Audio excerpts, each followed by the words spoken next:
प्रश्नावली 9.1 से आगे क्वेश्चन प्रश्न क्रमांक 7 देखते हैं, जिसमें से x का मान ज्ञात करना है। और यह कक्षा 8वीं का सवाल नहीं है, यह कंपटीशन एग्जाम में दिया जाने वाला मोस्ट सवाल है। तो आप अगर कक्षा 8वीं पढ़ रहे हैं तो आप अपने भविष्य को सोचते हुए इस सवाल को सॉल्व करें और अपने माइंड में इसको बसाएं। देखिए यह सवाल कैसे बनेगा। हमें x का मान ज्ञात करना है। पहला दिया हुआ है 6x बराबर 28 का घात 2 ऋण 22 का घात 2। अब हमें इसको हल कैसे करना है। हम सामान्य अगर कॉन्सेप्ट को भूल जाते हैं, मतलब नियम को भूल जाएंगे, तो हम डायरेक्ट इसका 2 बार गुना करेंगे 28 का, और 22 का 2 बार गुना करेंगे और इसको घटाएंगे और हम x का मान निकाल लेंगे। लेकिन हम अगर सरसमीका अध्याय नाम पढ़े रहेंगे तो हम देखेंगे यह सरसमीका 3 का ही सवाल है। तो सरसमीका 3 से ही बनाएंगे, ध्यान देना यहाँ पे। तो चलिए शुरू करते हैं। तो यहाँ पे हमें हल लिखना होगा। हल 6x बराबर 28 पूरे का घात 2 ऋण 22 पूरे का घात 2। तो यहाँ पे देखिए हमें राइट हैंड साइड दिया हुआ है कैसे, सर्वसमीका 3 का। सर्वसमीका 3 से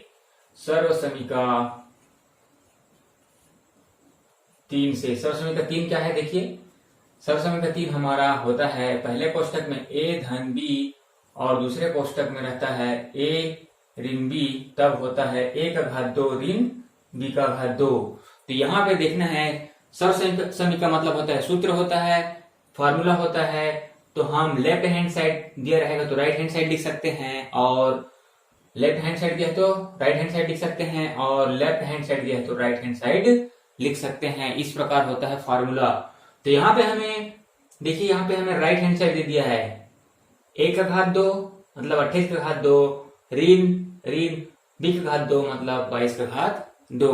तो हमें इस लेफ्ट हैंड साइड को लिख देंगे तो ऑटोमेटिक वह सॉल्व हो जाएगा, लंबा गुना करने की आवश्यकता नहीं होगा। ऐसा होता है गणित में गाइस। तो चलिए हम यहाँ पे इसको हल करते हैं। यहाँ पे तो 6x, अब यहाँ पे तुलना करेंगे तो देखिए हमें राइट साइड में दिया हुआ है, तो हमें a बराबर क्या दिया हुआ है 28।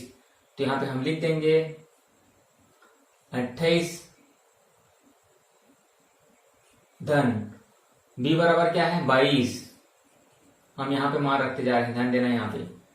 और दूसरे कोष्टक में जब ऐसे रख दिए हैं तो दूसरे कोष्टक में ऋण मान रख दीजिए 28 ऋण 22। अब इसको हम सॉल्व करेंगे। देखिए तो 6x बराबर 28 में 22 जोड़ेंगे कितना हो जाएगा 50 हो जाएगा, गुना यहाँ पे कुछ नहीं डॉट करेंगे तो यहाँ पे हमें मिल जाएगा 6। इसको हम हल करेंगे। अब यहाँ पे डायरेक्ट गुना मत करिए, क्योंकि जब यहाँ पे चर और अचर पद दिखाई दे रहा है तो हमें यहाँ पे भाग देना पड़ेगा। तो हम यहाँ पे x का मान निकालना है हमें, तो हम यहाँ पे 6 को पक्षांतर करेंगे तो गुना उल्टा भाग हो जाएगा। तो x बराबर गुना उल्टा भाग हो जाएगा, मतलब 50 गुना 6 और भागित 6। देखिए यहाँ पे 6 एकम 6 और 6 एकम 6 कट जाएगा। तो ऐसे डायरेक्ट आपको गुना नहीं करना है, देखना है कि आपके राइट साइड या लेफ्ट साइड में चर और अचर पद है तो बिल्कुल वो कटेगा। तो यहाँ पे हम कह सकते हैं कि x बराबर हमारा आंसर आ गया 50, इसलिए x बराबर 50 उत्तर हो जाएगा। ऐसा हम सवाल हल कर सकते हैं ट्रिक माध्यम से।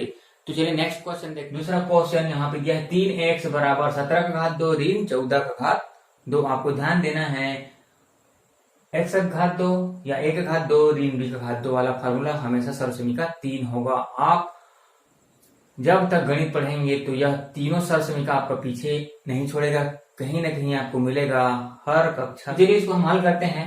तो यहाँ पे हम हल लिखने के बाद एक बार प्रश्न को जरूर लिखें। 3x बराबर 17 का घात 2 ऋण 14 का घात 2। तो यहाँ पे हम तुलना करेंगे तो सर्वसमीका 3 से सर्वसमीका 3 क्या है a धन b, दूसरे कोष्टक में a ऋण b, तो होता है a का घात 2 ऋण b का घात 2। तो यहाँ पे हमें राइट हैंड साइड वाला दे दिया है तो हमें लेफ्ट हैंड साइड को लिखना होगा। तो यहाँ पे हम लिख देते हैं जहां, चलिए तुलना कर देते हैं ताकि गलती ना हो। a बराबर 17 और b बराबर 14, a बराबर 17 और b बराबर 14। आप दोनों तरीके से बना सकते हैं, शॉर्ट में ऐसा बना सकते हैं और एक एक करके स्टेप टू स्टेप अगर आप बनाएंगे तो आप भूलने के चांस भी नहीं रहेगा आपका और आप आसानी से हल कर पाएंगे। तो आप इस विधि से भी आपको बना सकते हैं। तो चलिए यहाँ पे मान रखते हैं हम 3x बराबर, अब राइट हैंड साइड में ये दिया है तो हमें इस पक्ष को रखना होगा, ध्यान देना है। तो चलिए a बराबर हमारे पास क्या है 17 है, 17 धन b का मान क्या है 14, और जब एक बार लिख दिए हैं तो दूसरे कोष्टक में उसको घटाने चिन्ह में लिख दीजिए 17 ऋण 14। चलिए इसको हम हल करते हैं। 3x बराबर 17 में 14 जोड़ेंगे कितना हो जाएगा 31 हो जाएगा, गुणा यहाँ पे 17 में 14 घटाएंगे तो 3 हो जाएगा। अब देखिए आपको डायरेक्ट गुणा नहीं करना है, हमें इस x का मान निकालना है तो इसके गुणांक को हमें पक्षांतर करना होगा। तो गुणांक यहाँ पे 3 है, इसका पक्षांतर करेंगे इसको तो गुणा उल्टा भाग हो जाता है।